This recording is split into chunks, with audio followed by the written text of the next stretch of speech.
हमसे भी अगली नस्ल इस वक्त पूरी दुनिया के अंदर क्लाइमेट चेंज के इश्यूज पे बात कर रही है, सॉल्यूशंस दे रही है। ना सिर्फ ये बल्कि हुकूमतें उनको प्रमोट कर रही हैं, उनके विजन को, उन बच्चों के विजन को एम्ब्रेस कर रही हैं। और यही हुकूमत पाकिस्तान ने भी किया। जब COP27 जो इजिप्ट में हुई, वहां पे भी पाकिस्तान के डेलीगेशन में नौजवानों की नुमाइंदगी भी थी, स्टूडेंट्स की नुमाइंदगी भी थी, और ये बिल्कुल मुनफरिद अंदाज में क्लाइमेट चेंज और एनवायरनमेंट के इश्यूज का हल देते हैं।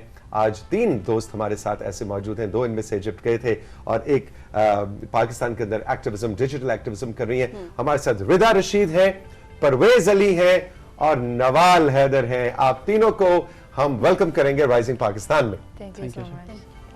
और आज अच्छा लग रहा है एग्जैक्टली मुझे ये बहुत अच्छा लग रहा है कि इतनी यंग एज में एक्चुअली जिन इश्यूज के बारे में हम राइजिंग पाकिस्तान में बात कर रहे होते हैं, क्लाइमेट चेंज के बारे में, एनवायरनमेंट के बारे में हम बात कर रहे होते हैं, सो एक्चुअली हमारे सामने एग्जांपल्स हैं जो काम करी हैं। तो सबसे पहले रिदा और परवेज और नवाल, जल्दी सबसे पहले बताएं आप लोग क्या पढ़ाई में किस क्लास में? रिदा आप? मैं अभी A levels कर रही हूँ, यूनिवर्सिटीज में अप्लाई कर रही हूँ। अच्छा, A levels कर रही हैं। परवेज आप? सर मैंने भी इंटरमीडिएट कंप्लीट किया हुआ है और मैं भी यूनिवर्सिटीज के भी प्रिपरेशंस कर रहा हूँ। ओके, रिदा आपका ताल्लुक है लाहौर से? इस्लामाबाद से। और परवेज सर मैं गिलगित बल्तिस्तान से। गिलगित बल्तिस्तान में कहां से? गिजर से। और नवाल आप? लाहौर से। लाहौर से। और आप क्या कर रही हैं? मैं अभी A levels कर रही हूँ, मैं भी यूनिवर्सिटी की तैयारी कर रही हूँ। देखिए 16, 17, 18 साल के बच्चे हैं और माशाल्लाह। अच्छा जी, रिदा आपसे शुरू करते हैं। कैसे ये शौक हुआ climate change? Why climate change? क्यों इसकी एक्टिविस्ट बन गई? मेरे ख्याल से मैंने स्टार्ट किया था जब मैं 9 साल की थी और अब मैं 19 साल की हो गई, तो मेरे ख्याल से 12 साल की एक जर्नी है। तो ऑलमोस्ट आधी उम्र गुजर गई है जितनी गुजार चुके हैं उसमें से जो हम एक्टिविज्म करते आ रहे हैं। अच्छा, लेकिन मैंने असल में मेरा जो गांव है उसमें फ्लड्स आए थे 2010 में। तो क्योंकि मैं इस्लामाबाद में रहती हूँ तो मेरे ख्याल से वो एक नेचुरली एक चीज़ आई थी कि ये रिस्पॉन्सिबिलिटी है, अल्लाह ने इतनी प्रिविलेज दी है इस्लामाबाद में रहने की, इस्लामाबाद जैसे शहर में, तो ये मेरी रिस्पॉन्सिबिलिटी है कि आवाज़ उठाई जाए। तो 9 साल की उम्र में उस वक्त मुझे क्लाइमेट चेंज का मतलब नहीं पता था कि ये क्या चीज़ है, लेकिन मुझे ये ज़रूर पता था कि ये ऐसी चीज़ हो रही है जो हम लोगों के, हमारे पाकिस्तान में लोगों की जानों की कीमत पर हो रही है। क्लाइमेट चेंज जो है इससे लोगों की जानें जा रही हैं। तो बस मुझे लगा कि मेरी रिस्पॉन्सिबिलिटी है, तो बस शुरू कर दिया। गांव कहाँ आपका? ये DI खान और बहावल नगर वाली साइड पे, तो दोनों साइडों पे इट वाज फ्लड्स वगैरह थे, बहुत ज्यादा नुकसान हुआ था। बिल्कुल, बस उसकी वजह से बस लगा कि ये रिस्पॉन्सिबिलिटी है और मेरे ख्याल से यूथ की रिस्पॉन्सिबिलिटी है नहीं इसको ठीक करना, लेकिन मजबूरी है। क्या सॉल्यूशंस देती हैं आप क्लाइमेट चेंज? मेरे ख्याल से सॉल्यूशंस में जब हम आते हैं तो ये ज़्यादा सिस्टमेटिक चेंज की ज़रूरत है ग्लोबली। हम लोग को पूरी दुनिया में ये जो निज़ाम है, इंडस्ट्रियल रेवोल्यूशन के बाद ये जो इंडस्ट्रियल रेवोल्यूशन आई थी उसके बाद जो निज़ाम है उस निज़ाम को बदलने की ज़रूरत है। जब वो निज़ाम बदलेगा, जो फैक्ट्रियां बंद कर दें, इंडस्ट्री बंद कर दें, जब फॉसिल फ्यूल इंडस्ट्री है फॉर एग्जांपल, जब ये फैशन इंडस्ट्री, क्योंकि फैशन इंडस्ट्री जो है वो 10% कंट्रीब्यूट करती है टू ग्रीन हाउस गैसेस। अच्छा, इमेजिन करें 10% फैशन इंडस्ट्री कंट्रीब्यूट करती है। इसी तरह जो बाकी इंडस्ट्रीज हैं वो भी इतना ही कंट्रीब्यूट करती हैं। दुनिया में ऑलमोस्ट 90% एमिशंस की जिम्मेदार जो 100 कंपनियां हैं। तो ये जो रिस्पॉन्सिबिलिटी है इसको बदलने के लिए भी वो सिस्टम बदलना पड़ेगा। और फैक्ट्री वो पाकिस्तान क्योंकि हमारी लोकेशन दुनिया के नक्शे पे ऐसी जगह पर है, पाकिस्तान में 6000 ग्लेशियर्स हैं। आर्टिक रीजन के बाहर पाकिस्तान में सबसे ज़्यादा ग्लेशियर्स हैं। तो असरअंदाज हमारे जैसे बांग्लादेश जैसे ममालिक होते हैं, जिनका कसूर नहीं है। बिल्कुल। परवेज आप कुछ बताइए, आप क्लाइमेट चेंज की तरफ कैसे आए और क्या सॉल्यूशंस है आपके पास? इजिप्ट का विजिट और वो एक्सपीरियंस कैसा रहा जब आप डेलीगेशन का हिस्सा बने? सर मैं गिलगित बल्तिस्तान से ताल्लुक़ रखता हूँ, तो आपको सही से समझ आ गया होगा कि मैं क्यों क्लाइमेट एक्टिविस्ट हूँ। तो एक छोटी सी स्टोरी मेरी अपनी भी है। तो मैं क्लाइमेट रेफ्यूजी हूँ 2010 का। मेरा जो गांव था और मेरा स्कूल और the place where I was playing और वो सारी जो जगह फ्लैश फ्लड की वजह से वो वहाँ से तबाह हो चुकी थी। कौन से सन की बात है? 2010 की बात। अच्छा, 2010 के साल। जी सर, ठीक है। तो ये एक उस टाइम के लिए तो हमें इतना अंदाज़ा नहीं था, उस टाइम हमें नहीं पता था क्योंकि हम छोटे थे, हमें क्लाइमेट एजुकेशन का इतना नहीं पता था।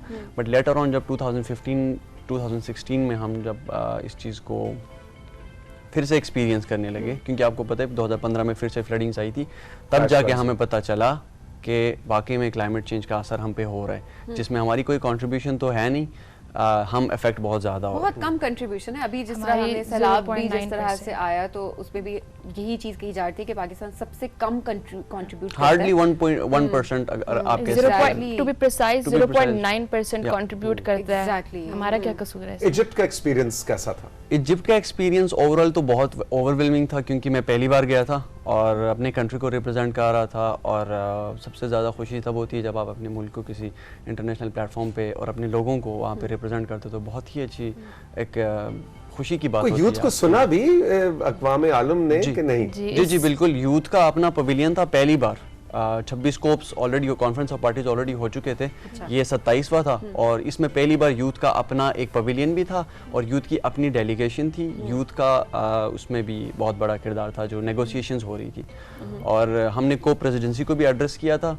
मैंने पाकिस्तान को रिप्रेजेंट किया था और को प्रेसिडेंसी के सामने हमने अपने पॉइंट्स रखे थे कि पाकिस्तान में क्या इश्यूज़ है और उनको किस तरह आगे एड्रेस किया जा सकता है। एग्जैक्टली। अच्छा जी, नवाल भी हमारे साथ मौजूद है और नवाल लाहौर से है। नवाल, अपने बारे में कुछ बताइए, आप क्यों क्लाइमेट चेंज एक्टिविज्म में आई? और आप तो आजकल मुझे लगता है, जो मैं आपका प्रोफाइल पढ़ा था, आप स्मॉग और फॉग, जो पंजाब का एक बहुत बड़ा और मसला है, उस पे काम कर रही हैं आप। मैं शुरू तो मैंने लाहौर में किया कि लाहौर में जो मसले थे स्मॉग के, हीट वेव्स के, और जो हमारे लाहौर में वाटर पोल्यूशन का बहुत बड़ा मसला है। और मैं पहले सोशल मीडिया में पहले ही बात करती थी, मैं पहले ही काम करती थी डिफरेंट इश्यूज में। लेकिन जब मैंने एनवायरमेंटल साइंस पढ़ना शुरू की तो मैंने तब देखा कि ये असल में कॉजेज क्या थे, क्योंकि हमें सबको पता है कि स्मॉग बहुत बड़ी इशू है। जब मैं लाहौर से इधर आई थी इस्लामाबाद में, मोटरवे पे बहुत बड़ी स्मॉग थी। और आधा दिन हम ट्रैवल भी नहीं कर पाए क्योंकि विजन इतनी लो थी। बिल्कुल। तो हमें पता है कि ये मसला है, लेकिन हमें ये नहीं पता ये असल में क्यों है, इनके बारे में साइंस क्या है, और हम स्कूल में भी नहीं सीखते। तो मैं ये करना चाहती थी कि मैं क्लाइमेट चेंज के ऊपर एजुकेट लोगों को करना चाहती थी सोशल मीडिया के ऊपर, क्योंकि अगर 10 मिनट की वीडियो और 5 मिनट की वीडियो और हम इंटरेस्टिंग करें, उसको मज़ेदार बनाए, तो यंग लोग और यंग बच्चे देखेंगे और समझेंगे कि अब हमें इस नस्ल को क्या करने की जरूरत है। सोशल मीडिया पे पूरी यूथ है आपकी, मेरे ख्याल में आप जब भी यूथ के साथ कनेक्ट करना चाहते हैं, उनसे कोई बात करना चाहते हैं, तो social media is the right platform. Nawal, अभी हम देख रहे होते हैं कि पूरे मुल्क में तो हम देख रहे हैं पूरी दुनिया किस तरह से क्लाइमेट चेंज की लपेट में, लेकिन जिस तरह हम स्मॉग और फॉग की सिर्फ बात करें तो वो पंजाब में सबसे ज्यादा इस वक्त है पाकिस्तान की, अगर हम बात करें तो ऐसी कौन कौन सी चीजें हैं जो कि आप अभी बताएंगी जो कि कंट्रीब्यूट करती हैं, लोगों को नहीं करनी चाहिए, जिससे हम इसको कंट्रोल कर सकते हैं?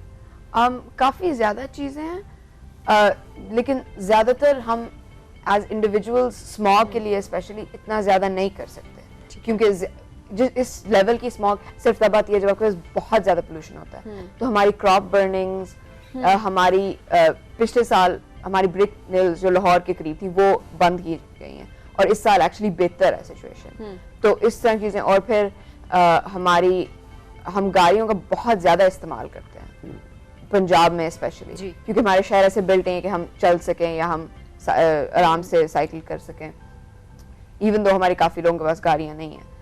तो इस तरह के बहुत मसले हैं जो हमें बात करने की बहुत ज़रूरत है, और कि हम पॉलिसी के ऊपर बात करें, हम डिस्कशन शुरू करें, हम डिस्कोर्स शुरू करें।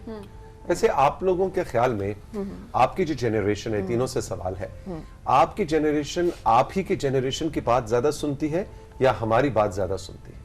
मेरे ख्याल से जो हमारी जनरेशन है वो एक्सपेक्ट करती है, वो हमारी ज़्यादा सुनती है, इसलिए क्योंकि जो हमसे पिछले जनरेशन्स थी वो हमें फेल कर चुकी हैं, उसकी वजह से ही क्लाइमेट चेंज का मसला एग्जिस्ट कर रहा है। तो जो हमारी पिछली जनरेशन्स थी, 2-3 जनरेशन्स, वो एक्ट नहीं किया उन्होंने जो करना चाहिए था। तो जो आज की जनरेशन है वो चाहती है कि जो पिछली जनरेशन है वो बदले, वो बदलेगी तो सिस्टम बदलेगा। तो मेरे ख्याल से जो यूथ है इस वक्त पाकिस्तान की भी और ग्लोबली भी देखा जाए तो वो हमें ज़्यादा सुनती है और हमें ज़्यादा लुकअप टू करती है और एक्सपेक्ट करती है कि हम उनके जो मसाइल हैं वो सही तरह से पहुंचाएंगे आगे। नवाल, आप कुछ कह रही? ये बात तो डेफिनेटली है, लेकिन ये भी है कि हमारी प्रीवियस जनरेशन की जो वर्क है हम उनके ऊपर बिल्ड अपॉन करते हैं। तो जैसे रिसर्च जो है, जो पाकिस्तान में काफ़ी बड़ा रिसर्च का वैक्यूम है, हमारे इवन दो हमारी बहुत मसाइल हैं एनवायरनमेंट के, हमारे पास इतनी रिसर्च नहीं है बाहर की निस्बत में। लेकिन जो हमारी प्रीवियस जनरेशन की है, जो हमारे पिछले डेकेड्स में काम किया हो चुका है, जो काम हम उसके ऊपर बिल्ड भी करते हैं, उसके ऊपर ये बिल्ड भी भी कर बात सकते हैं। अच्छा परवेज, ये बताएं कि जब वहां पे इजिप्ट में, और रिदा आप भी गई थी वहां पे, जब दूसरे ममालिक की यूथ के साथ जब बात हुई तो क्या एक जैसे सॉल्यूशंस आप लोग दे रहे थे? मसलन ब्राजील से जो यूथ आए हुए थे, या इंडिया से जो आए हुए थे, या इजिप्ट के अपने, या आई डोंट नो अमेरिका से जो आए हुए थे, तो क्या वो एक किसी कोई ऐसे पॉइंट्स थे जिस पे सब एग्री करते हो कि यस हमारी नस्ल ने ये करना है? अच्छा, इसमें मैं आपको बताऊं, बल्कि हमारी एक वहाँ पर मीटिंग हो रही थी और हम लोग कोई 20 एक्टिविस्ट थे पूरी दुनिया से, और हम लोगों ने डिसाइड किया कि हम आंखें बंद करके एक लिस्ट बनाएंगे और उसमें हम लोग प्रायोरिटाइज करेंगे कि हम क्या चीज़ें ठीक करना चाहते हैं, ताकि हम देखें। हम लोगों ने आंखें बंद की और हम लोगों ने हाथ रेज किया कि ये हमारी प्रायोरिटी, हमने इस चीज़ को ठीक करना है। हम ये सोचते थे अगर वर्ल्ड लीडर्स भी ऐसे करते होते तो आज क्लाइमेट चेंज का मसला हल हो चुका होता। तो मेरा ख्याल से जो यूथ है वो एक ही पेज पर है पूरी दुनिया में, लेकिन अगर देखा जाए हमारी डिमांड सेम है पूरी दुनिया की। तो उस एक्सरसाइज का रिजल्ट ये निकला कि सबने एक ही सबने, हम लोगों ने लिटरली 5 मिनट के अंदर हमें पता चल गया हम किस चीज को ठीक करना चाहते हैं। तो हम लोग उस वक्त सोच रहे थे अगर दुनिया के लीडर भी ऐसे करते होते तो आज मसला ना होता।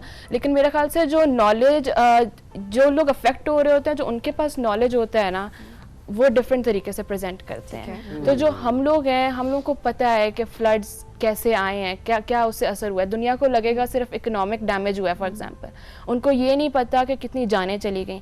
33 मिलियन लोग बेघर हो गए, डिस्प्लेस हो गए, कितने जानवर चले गए। तो ये चीजें जो लोग अफेक्ट होते हैं वो बेहतर जानते हैं। परवेज, आप कुछ ऐड करेंगे इसमें? इसमें मैं एक चीज़ ऐड करना चाहूँगा, क्योंकि हर कंट्री का अपना पर्सपेक्टिव होता है, क्योंकि कुछ ग्लोबल नॉर्थ से आती है, कुछ ग्लोबल साउथ से आती है, कुछ रेपरेशंस की डिमांड करती है, जो पैसा होता है, जो लॉस एंड डैमेज फंड होता है उसकी डिमांड्स कर रही होती है, जो कि पाकिस्तान ने बहुत ही बेहतरीन तरीके से उसको इनिशिएट किया। G77 प्लस चाइना को लीड करते हुए इसको उन्होंने ड्राफ्ट तक पहुंचाया, बहुत बड़ा एक किरदार अदा किया।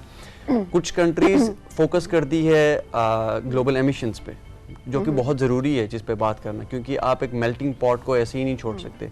आप एमिशंस कम करोगे तो ही कोई सोल्यूशन निकलेगा, वरना आप जितना पैसा बहा दो, जितना आप एडेप्टेशन प्लान बना लो, उसका कोई तुक नहीं बनता। तो जहाँ तक यूथ की बात है, तो यूथ, हर एज की जो यूथ होती है उनके डिमांड्स थोड़े से डिफरेंट होते हैं। ये आपको सुनने में थोड़ा सा वो लगेगा, ऑड लगेगा, लेकिन ये है ऐसा, क्योंकि हमारे बाद की भी जो जनरेशन अभी आने वाली है उनके डिमांड्स टोटली डिफरेंट होंगे, क्योंकि वो डिजिटल वर्ल्ड में उन्होंने कदम रखा है डायरेक्ट। हमने तो किसी हद तक कुछ इस तरह की चीज़ें देखी भी नहीं थी, बहुत टाइम बाद जाके हमने देखी है। तो अब वो डिजिटलाइज हो गया पूरा। अब इसको इरेडिकेट करना या जस्ट ट्रांजिशन की तरफ जाना, ये थोड़ा सा टेक्निकलिटीज में ये कुछ ज़्यादा एक्सपेक्ट करते हैं हमसे। अब जिस तरह हॉट सीट पे या मैं कहूँ पॉलिसी सीट्स पे हमारे एल्डर्स बैठे, हम उनसे कुछ एक्सपेक्ट करते, तो उसी तरह हम एक्टिविज्म की सीट्स पे तो वो हमसे कुछ और एक्सपेक्ट कर रहे हैं। अच्छा, होता क्या जब आप लोग भी बड़े हो जाएंगे फिर आप भी हमारे जैसे हो जाएंगे? नहीं, हम कोशिश करेंगे, हम ये कोशिश करेंगे कि अगर प्रॉफिट भी हम कमा रहे हैं तो वो रिन्यूएबल एनर्जी सोर्सेज से सस्टेनेबल हो। हम कभी इसके खिलाफ नहीं कि आप बिजनेस ना करें या कुछ और चीज ना करें, लेकिन सस्टेनेबल हो, रिन्यूएबल हो, जिससे कि आपके माहौलियाती तब्दीली में ना आप कोई एक्स्ट्रा कुछ बर्डन ना डाले उस पर। अच्छा नवाल, आर यू होपफुल? आज से 50 साल बाद क्या एक बेहतर कुर्राए अर्ज होगी, एक बेहतर मदर अर्थ होगी? इंशाल्लाह। लेकिन यही बात होती है कि हम सिर्फ तब होपफुल हो सकते हैं अगर हम कहें कि हम ये काम करेंगे। हम पंजाब के अंदर स्मॉग के ऊपर काम करेंगे, हम गिलगित बल्तिस्तान के अंदर ड्राफ्ट पे काम करेंगे, फ्लैश फ्लड्स पे काम करेंगे, और हम ये प्लानिंग करेंगे कि अगले मतलब 50 साल में हाँ क्या हमने इन लोगों को रिलोकेट किया, जो फ्लैश फ्लड्स की सेंसिटिव एरियाज, क्या हमने उन लोगों को रिलोकेट किया या हमने उन्हीं जगहों में सेटलमेंट्स फिर से किए। क्योंकि अगर हम ये करेंगे फिर मैं होपफुल नहीं हो सकती। अगर अभी प्लान्स क्या हैं? अभी आप लोगों को, बाकी यूथ को आप अपने साथ मिला रहे हैं, किस तरह से अगले स्टेप्स क्या आपने लेने हैं? क्योंकि एक्टिविस्ट तो आप हैं, सोशल मीडिया पे भी आप अवेयरनेस कर रहे हैं, इसके अलावा बाकी ममालिक में भी जाकर आप प्रेजेंट कर रहे हैं, लेकिन अभी खुद क्या आपने इनिशिएटिव लेना है कि जिस तरह से आप यूथ को साथ लेके चल सकें? बल्कि इसी पे हम लोग कल भी एक डिस्कशन कर रहे थे, परवेज़ और मैं एक पैनल पे थे, तो हम लोग ये बात कर रहे थे कि पाकिस्तान में हम लोगों को जिस तरह कॉप्स हो रही हैं, कॉप 27 साल से हो रही हैं, कॉप कॉन्फ्रेंस ऑफ पार्टीज़ जो होती हैं क्लाइमेट चेंज के लिए, वो 27 साल से हो रही हैं। क्यों ना हम पाकिस्तान में शुरू करें कॉप पाकिस्तान 1, और फिर हम दुनिया को बताएं हर साल के पहली कॉन्फ्रेंस हुई थी, अगली कॉन्फ्रेंस हुई, इतने साल हो गए आप लोगों ने एक्ट नहीं किया, ताकि दुनिया यहाँ पर आए पाकिस्तान में और वो जैकबाबाद और कोयटा जैसे इलाकों में खड़े होकर वो एक्सपीरियंस करें कि क्लाइमेट चेंज है क्या असल में, क्योंकि आप एसी के कमरों में बैठ के आपको नहीं पता चलेगा क्लाइमेट चेंज क्या हो रहा है। तो मेरे ख्याल से हम लोग यूथ जो है अभी इस चीज़ पे भी फोकस करेंगे कि ऐसी कॉन्फ्रेंसेस पाकिस्तान में कराई जाएं और इंडिविजुअली तो एक्टिविज्म चलता रहेगा। एग्जैक्टली। परवेज आपके क्या फ्यूचर प्लान्स हैं?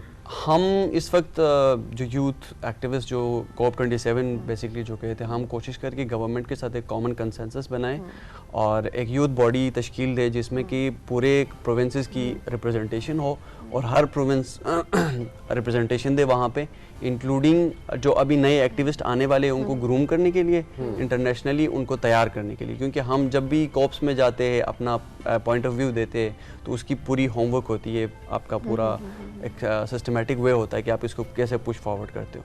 तो गवर्नमेंट के साथ कॉमन कंसेंसस बनाना, फिर बाहर की ऑर्गेनाइजेशंस के साथ बनाना और अपना मुद्दा ले जाके वहाँ पे पेश करना, ये ही हमारा फोकस है फिलहाल के। नवाल आपके क्या फ्यूचर प्लान्स हैं?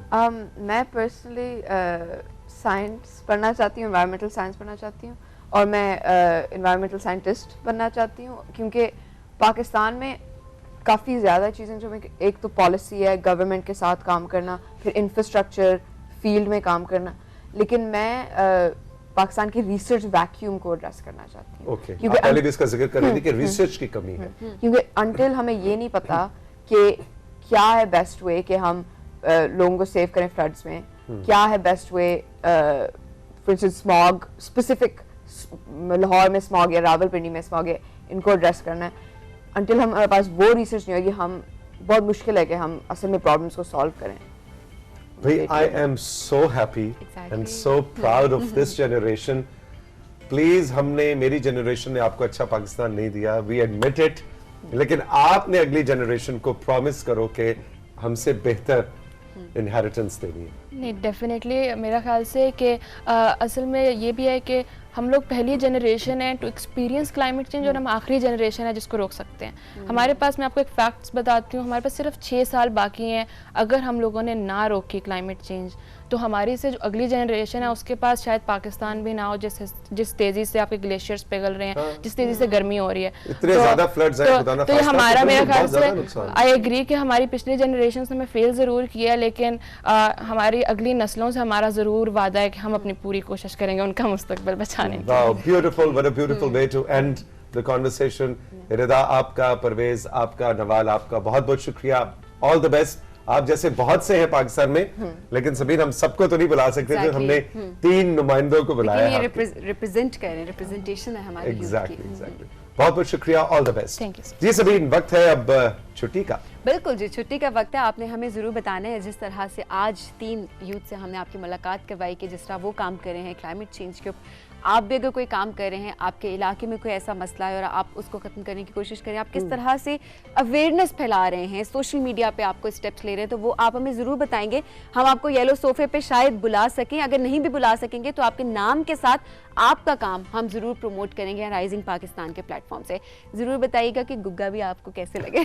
अपना बहुत ख्याल रखिएगा। गुग्गा के बारे में जरूर आपने बताया, फीडबैक आपने ज़रूर देना हमें। बहुत ख्याल रखिएगा जी, खुदा हाफिज़।